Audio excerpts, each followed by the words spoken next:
every African country and every African nation claims to have struggled against oppression and racism at some point in the past. In fact, every single nation in Africa had been colonized at some point in the past by a European power, except of course for Ethiopia. So why is it then that South Africa is the only country on the entire continent where white people are systematically discriminated against based on race in its legal system? Even other African nations with a virtually identical history in terms of racial segregation and historic white supremacist rule have refrained from taking the course of the ANC in terms of implementing some race-based discrimination as official government and economic policy. But why is this? Stay tuned, because in today's video we are going into territory where very few in the past have dared to go.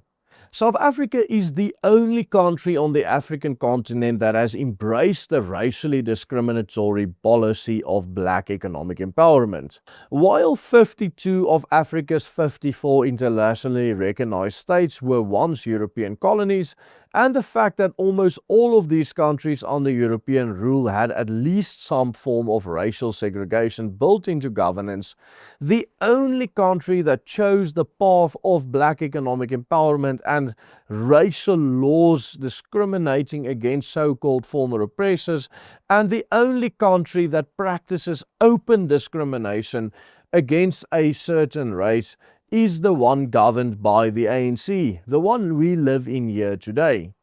In fact, the only country in the world that has an official government policy that truly resembles the racially discriminatory system we have here in South Africa is not a fellow African colony, but an Islamic kingdom in the Southeast Asia. Virtually every African state today celebrates some form of Liberation Day, on which it commemorates the date on which it became independent from white European supremacy. This usually corresponds to the date on which a revolutionary movement, mostly Marxist or Afro-Marxist movement, often aligned with the international Marxism, came to power. Zimbabwe, for example, celebrates Independence Day on 18 April, commemorating the 1880 takeover of Robert Mugabe's ZANU-PF.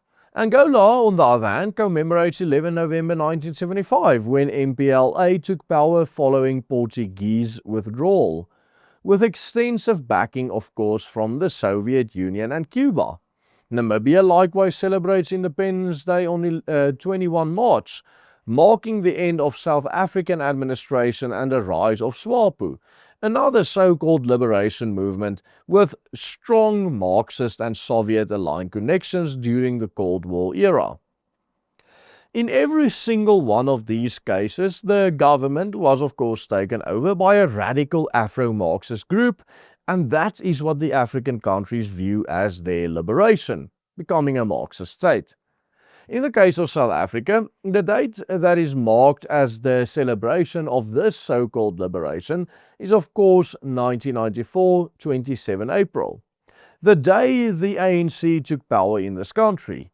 Just like every single other one of the parties we named there of the other countries, and also aligned with all of these parties, the ANC was also, or is still also, an Afro-Marxist party that has roots and ties to the Soviet Union and international Marxism.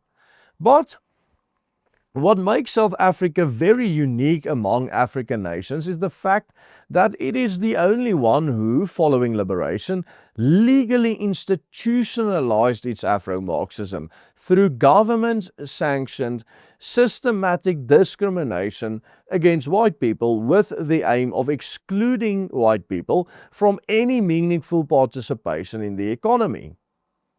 The closest example is perhaps the case of Zimbabwe, where in the year 2000 a constitutional amendment was passed which shifted the obligation to compensate white farmers for expropriated agricultural property to the British government, which did not officially sanction expropriation without compensation outright.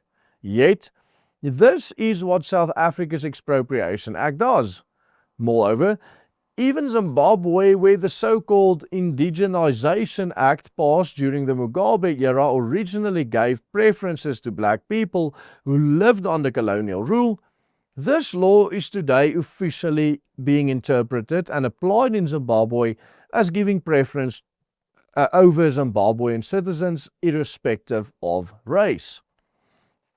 So even Zimbabwe, who briefly experimented with extreme race-based affirmative action, has done away with it. And no other African country, not even Namibia, who was ruled by the apartheid government of the Afrikaners for just as long as South Africa was, never developed laws akin to the black economic empowerment we have here in South Africa.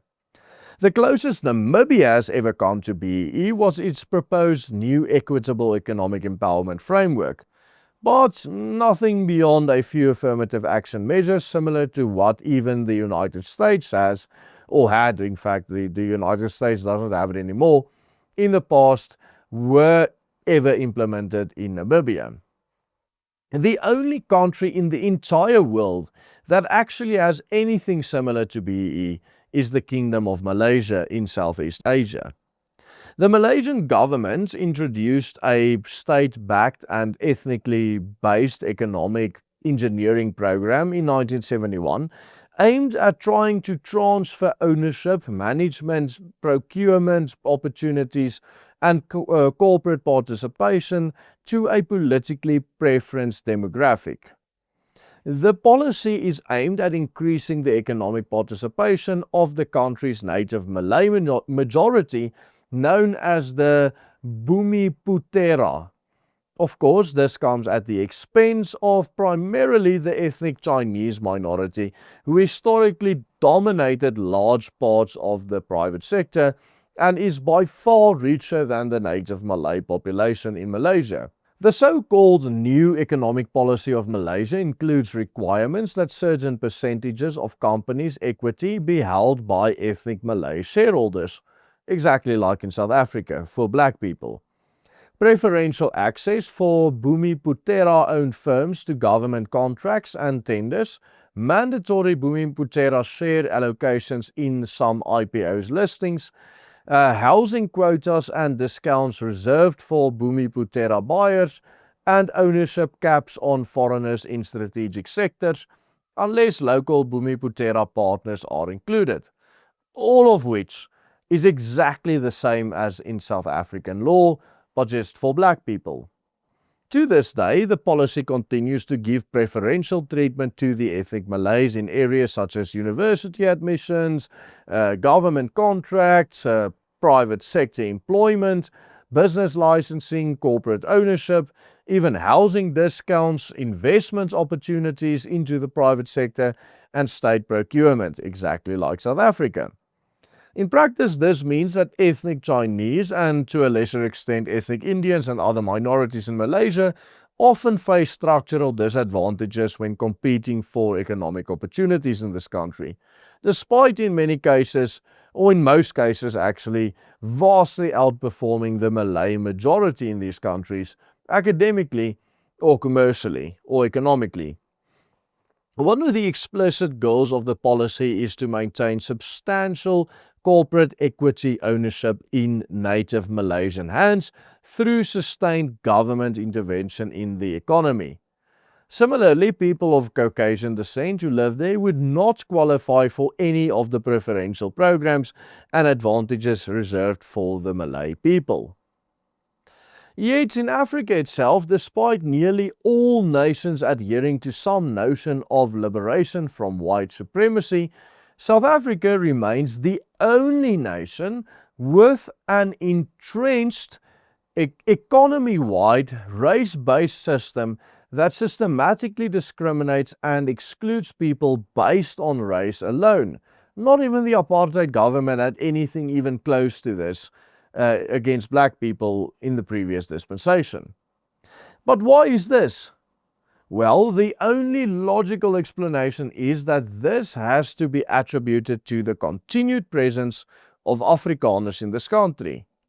Whereas most of the European-descended people in other African states always maintained an affiliation with and affection for their European motherlands or fatherlands, the Afrikaner in South Africa have made it clear that we are here to stay.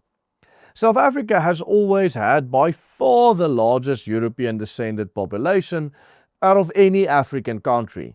And unlike Zimbabwe or Angola or Mozambique or Algeria, there was no complete settler expulsion following the revolution.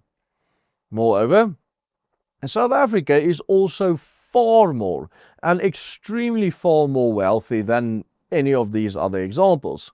And so, whenever white people in this country excel, they become the target for a government that desperately wants to divert attention away from their own failures. And in this way, the policy of black economic empowerment reveals itself to be one not driven by any actual desire to uplift or help or elevate any black people, but one fundamentally driven by envy and hatred. One fundamentally driven to destroy, not to build. One that will rather destroy another person than giving anything of value to your own people. What black economic empowerment does is it creates a permanent race scapegoat while simultaneously enriching a minute politically connected elite. Instead of directing public anger towards the corruption of the elite, the collapsing infrastructure in the country, all of the violent crime we experience every day, the absolute failure of an education system this country has, unemployment rate almost more than half of the country, cadre deployment that is destroying every single aspect of our state-owned enterprises, and state looting, the government can continually redirect the frustration of the populace towards a racial minority portrayed as the ongoing obstacle to any prosperity of this country. And of course, the voters are eating it up and still continue to vote for the ANC in their majority. This is why the ANC and its ideological daughters, such as the EFF and MK Party, loves to attack the successful Afrikaner entrepreneurs with empty slogans and absolute hogwash, such as white monopoly capital. This is why the government loves to attack successful rugby teams that are not so-called transformed enough, because in doing so it can tap into the envy of the impoverished and the downtrodden man on the streets who has very little hope of ever achieving anything better in life due to the ANC governing this country. After all, if the true objective were simply to alleviate poverty or expand opportunity or empower the disadvantaged, then the policy would be based on the actual need of the individual, the competence of the individual, and the socio-economic circumstances, irrespective of the individual's race. Instead, what we see is the continued institutionalization of racial exclusion from the economy, even against people born long after apartheid, such as myself even, many of whom had absolutely no role in anything that ever happened before 1994 in this country. The reality is that in other African countries, where the white population is noticeably smaller than in South Africa and far less visible, white people as a group are far more difficult to scapegoat to your voters as the means of diverting attention from your corruption and other government failures. And even if they would probably never admit it, there are many African leaders across the continent who realize that the mere presence of a white population in their country isn't damaging at all to you and your individual voters, but to the contrary, it in every single case leads to much more opportunities, much more economic growth, and much more wealth for everyone. In a recent video, we highlighted just how much black people in this country have actually become more and more impoverished under the Black Economic Empowerment dispensation in South Africa. This all happened to the point where they are now poorer than any time in the past of this country. You can watch that full analysis with all of the facts by clicking on this link appearing on your screen right now. And please do consider becoming a paying member of the Willem Petzer Group. Support our work, help us pay our researchers, help us continue making videos like these every single day by becoming a member, simply following the easy steps on the banner below. Thanks, goodbye, and God bless.